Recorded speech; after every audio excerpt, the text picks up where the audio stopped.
Instead of drying the pieces dry, leave them trapped in the wet and coated heavily with flour to dish of the sun. Reality is the flesh and fry My name is Jana Ptáčková. I represent Prague office of the Doc Alliance Films. Originally was born in 2006 with the documentary film festival in Jihlava in Czech Republic. And basically the festival felt the need to support the documentary films during the whole year, not just during the 6 days of the festival. And they felt that there is a huge discrepancy between where the documentary films can get compared to the feature films. So they felt the need to create some alternative platform to make documentary films accessible, available, and hence prolong their lives. According to the records of the European Audiovisual Observatory, there are 165 VOD platforms in Europe only. Each of the 265 websites focused on online distribution have different motivation. As I mentioned, our motivation is prolonging the life of documentary films and making them available and accessible.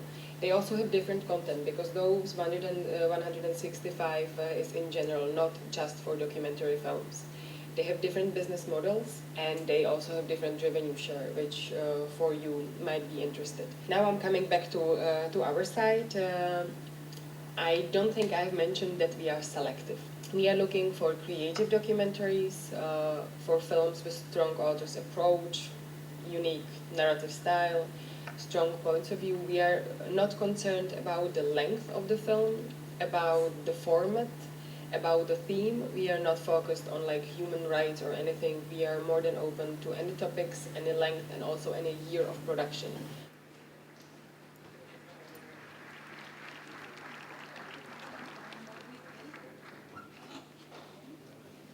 Boa tarde, bem-vindos ao DOC Lisboa e a mais uma sessão da retrospectiva integral de Chantal Akerman. Well, those two films were what we call command, which means both of them were part of a series.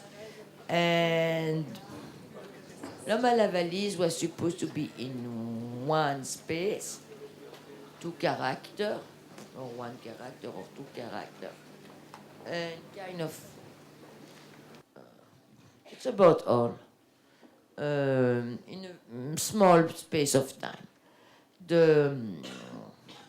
Le déménagement was one monologue, one actor, one space. So the déménagement I wrote for Sami Frey.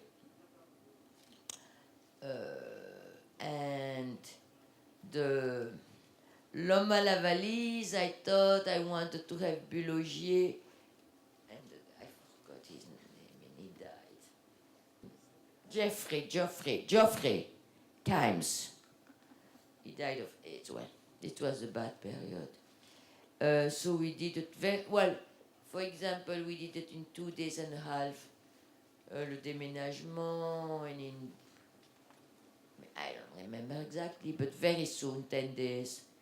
L'Homme à la valise. It was a time, it was a fantastic time when Arte and either or with Ina was proposing a few interesting so-called filmmakers to do something, but with some, okay, let's do it in one room, let's do it with one monologue, let's do it with one actor. And in a way, it makes things much easier because you already have a kind of step. And for me, it's very good. Anyway, and finally, they say, no, it's not Bulogier, it's you. But it's always me, so then I should have played a lot of films.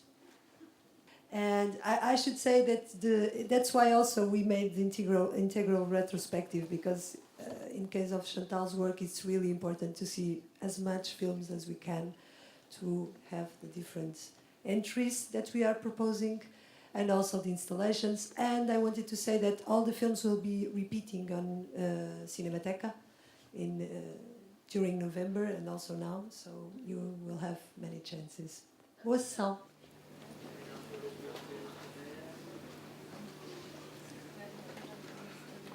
como é que vocês foram lá parar a Setúbal, a este bairro especificamente, e como é que foi construída a vossa relação com as pessoas que vocês filmaram?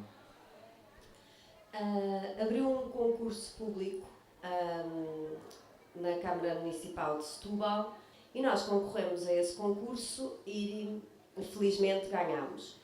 E no âmbito desse projeto estava planeado, ou era uma das premissas desse concurso, que os filmes fossem construídos em conjunto com a população. E, portanto, nós mudámos para Setúbal e, à medida que nos fomos instalando, fomos reparando na arquitetura do bairro, que salta à vista, e também salta à vista esta forma como as pessoas ocupam os espaços, como se apropriam dos espaços. Eu senti muito uma sensação de prisão, de bairro fechado sobre si próprio. E não há nenhuma imagem exatamente de ir e vir, que com certeza aquela população trabalha, não é? Não há nenhuma imagem dessa relação com o mundo envolvente. Por isso queria discutir um bocadinho isso convosco. Há, obviamente, pessoas que se levantam às 5, às 6, às 7 da manhã, que trabalham, que regressam. Isso é uma das movimentações das pessoas no bairro, obviamente. Mas aquilo que nos interessou mais foi este paralelo entre o aprisionamento e a liberdade. E o poder brincar na rua, andar de bicicleta na rua, tomar um banho, ir comprar um gelado ao vizinho ou ir comprar uns rissóis. Enfim, e há efetivamente esta dualidade no bairro. Ou seja, as pessoas, por um lado, têm medo enfim, fecham-se e tentam se proteger. Por outro lado, há uma liberdade que noutros meios urbanos nós não temos. Porquê fazer um filme naquela zona? Tinhas alguma relação com aquele local? Eu decidi fazer um filme aí, com a vantagem de que tinha a proximidade com as pessoas da Vila da Aroca, digamos. E, portanto, digamos, o meu tio-avô ainda foi veterinário ali em Rebolf e, portanto, isso também dava alguma confiança às pessoas em participarem no filme. Portanto, por um lado sentia-me próxima, por outro lado muito distante daquelas pessoas, porque a maneira de viver eu desconhecia. Há uma questão que surge muito no filme, que é a desertificação, não é? Foi interessante trabalhar o tema do medo, porque nós achamos, eles coitados estão cheios de medo de desaparecerem, digamos. E eles lidam com o medo de uma maneira muito mais palpável do que nós aqui nas cidades. E eu pergunto, então não querem que os seus filhos se vão embora? Não, eu quero que os meus filhos tenham um futuro melhor do que o que nós tivemos. Portanto, para eles é uma resposta muito mais... Obviamente que existem muitas questões que estão por trás disso. Porquê é que optam agora regularmente pela Câmara Parada? Deus me perdoe dizer, quase como uma sequência de bilhetes postais que por acaso mexem. Isso é uma opção estética que eu até acho bastante interessante, mas gostava de perceber se isso é condicionado por razões tecnológicas, porque tem o videozinho e o tripé que está ali parado e ali fica, ou se isso corresponde a uma opção estética vossa e se acham que é assim que deve ser cinema. Nós não gostamos nada de telemóveis e estamos um bocado cansados destas imagens sempre com zooms digitais e destas maneiras de filmar todas tortas. Achamos isso um grande desrespeito pela imagem e, portanto, é por isso que queremos a coisa aferrilhada em tripé, quieta e a mexer pouco. Eu decidi, este tempo vai parecer mais longo, vai estar mais próximo daquele tempo ou daquele espaço se eu usar câmara fixa. Agradecendo a vossa presença e a presença dos realizadores, a Cláudia Alves, a Filipa e o João. Uma salva de palmas e felicidade. Muito obrigada.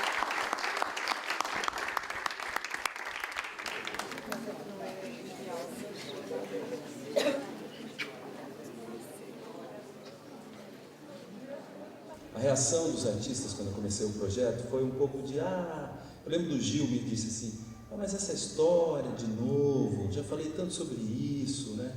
Teve uma reação mesmo assim, um pouco cansada ou preguiçosa sobre voltar a essa história, porque no Brasil se fez muito livro, muita tese acadêmica, muito ensaio, muita coisa foi feita sobre o tropicalismo, já está digerido, discutido, pensado, não tinha um filme. Isso eu percebi, não tinha um filme e tinha uma oportunidade de fazer um filme que eu achei que era importante. Então, quando eu percebi essa atitude deles em relação ao meu trabalho, eu falei, vou manter um silêncio respeitoso.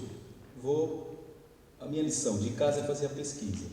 E aí resolvi me dedicar à pesquisa dos arquivos como uma forma de contar essa história.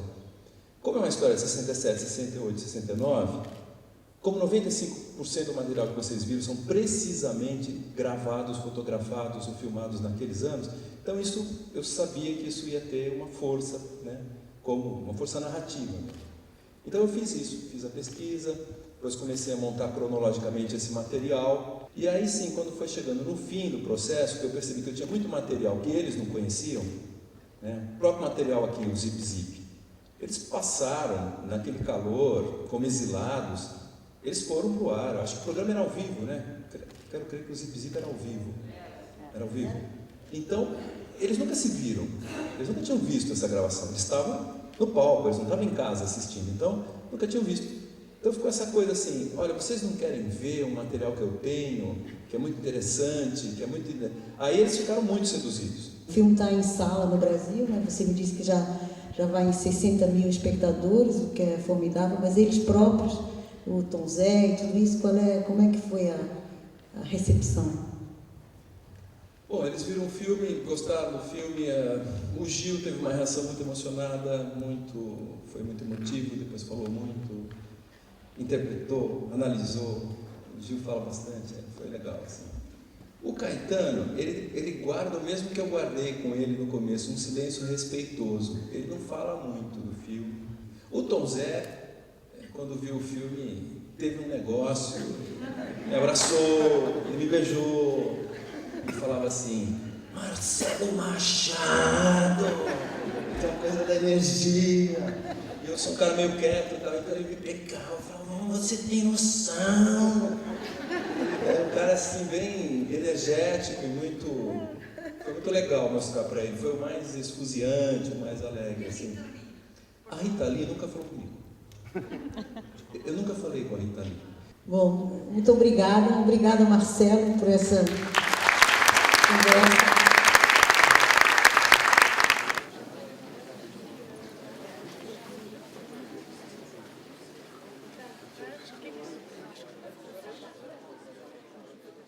A escolha do texto, fala só um pouco da... Bom, a escolha do texto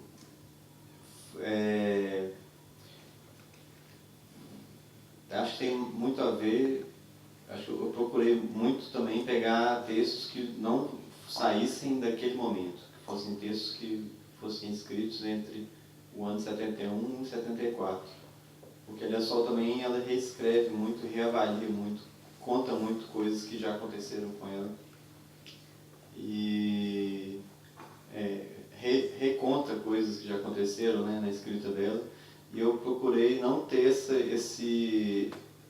textos muito conclusivos, muito que falassem assim, o que ela sentiu depois sobre aquilo. Eu queria mesmo que o filme tivesse um pouco esse ar daquele momento. É uma frase que tu dizes, que guardarei este sorriso para mim.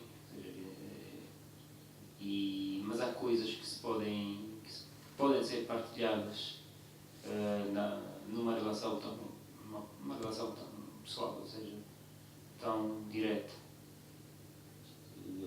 Quando pedi ao Tomás para montar comigo, eu não tinha muita consciência de se ia fazer um filme para mostrar, porque, não sei, a relação com as imagens, pelo menos no imediato, para mim foi difícil de lidar com as imagens. Tenho a mania que filmo tudo e estou sempre a filmar, e mando para todo lado filmar, não sei o quê, e os meus avós moravam pertíssimo da minha casa, e eu andei a hesitar, e da mesma maneira que tu não conseguiste apanhar o sorriso da tua avó quando entravas lá em casa, eu não consegui apanhar nada. O tempo passou, um deles morreu, o outro foi internado, não sei o quê, e pá, dá-me para caraças, e ver o teu filme faz-me pensar. Ainda bem que não hesitaste, que não esperaste, que não... Mas parabéns. Obrigado a todos, obrigado ao André, ao Daniel, parabéns. E até já.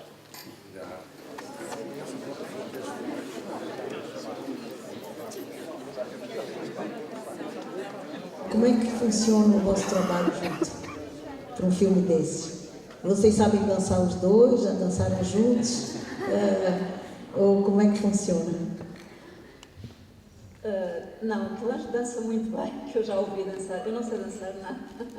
Eu nunca cheguei a aprender durante este tempo todo que estivemos a filmar. Quer dizer, dançar depende do momento, depende do sítio, depende da festa, depende também do meu estado de espírito, não é? Quando a festa é boa, danço. Quando não é, mas também tem um bocado de vergonha. Mas, sobretudo, no que diz respeito ao contato com as pessoas, é importante dizer que para nós não se trata de meros personagens. Antes de tudo, eles tornam-se nossos amigos e só daí conseguimos ter esse tipo de conversa que temos com, portanto, as pessoas que apareceram aqui no filme. Eu, pessoalmente, fiquei muito impressionada com os militares. Eu nunca vi, nem em Cuba, aulas de dança num grupo de militares. Como é que vocês sabiam disso? Foi feito para vocês? Como é que surgiu uma possibilidade dessas? Não. Eles têm mesmo, os militares em Holanda têm mesmo aulas de kizomba, é um facto. Aliás, nas paradas militares dançam kizomba, que eu já vi. Depois desses anos de guerra, não é? E sobretudo há imensos jovens que alistaram-se também no exército angolano e pergunta-se um pouco, como já não há guerra, o que é que vamos fazer a estes militares todos, não é?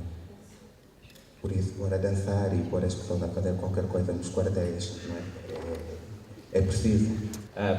Olá, Irene, parabéns. Adorei o filme.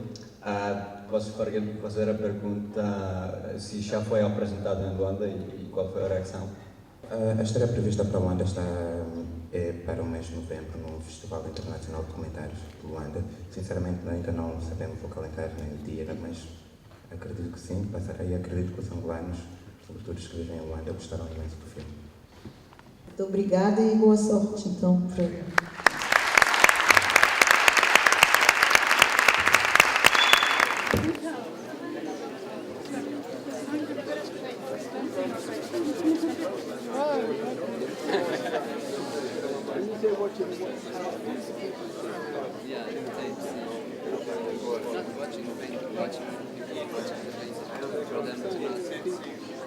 Yeah.